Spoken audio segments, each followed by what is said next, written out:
Lee Kuan you அப்படிங்கிற சிங்கப்பூருடைய தலைவர் தம்பி. இன்னைக்கு சிங்கப்பூர்ல இருக்கிற தனிமனித வருமானம் உலகத்திலே 3வது இடத்துல இருக்கிறாங்க சிங்கப்பூர். உலகத்திலே கிரைம் ரேட் ரொம்ப கம்மியா இருக்க நாடுகள்ல 3 இடத்துல சிங்கப்பூர் இருக்கு. அப்படி உலகத்துடைய முக்கியமான நாடா மாறின சிங்கப்பூர் 1965 மலேசியாங்கிற நாடால தூக்கி எறியப்பட்ட ஒரு தீவு. இந்த தீவை வச்சுக்கிட்டு எங்களால சமாளிக்க முடியல, இந்த தீவுல எந்த வளமுமே இல்ல, இந்த தீவுனால எங்களுக்கு தேவையில்லாத பிரச்சனையா இருக்குன்னு மலேசியா சிங்கப்பூரை வேணான்னு கழிச்சு விடுது. நீங்க தனியா போயிருக்கிறாங்களே விட்டுட்டு.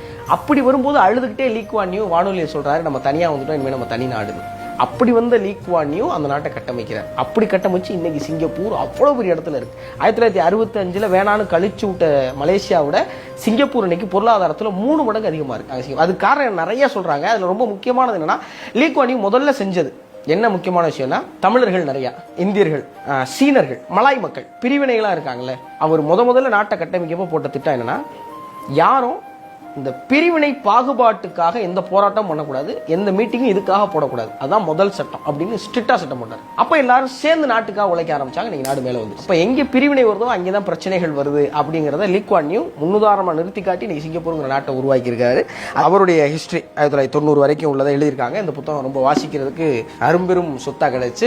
சிங்கப்பூர் மக்கள் தொகையில 10% தான் இந்தியன்ஸ், அதுலயும் 7% தான் தமிழர்கள். ஆனா சிங்கப்பூருடைய ஆட்சி மொழியா இன்னைக்கு தமிழ் இருக்கு. தமிழுக்கும் தமிழர்களுக்கும் ரொம்ப முக்கியத்துவம் கொடுத்த லீ குவான் யூவை நம்ம மதிக்கணும்.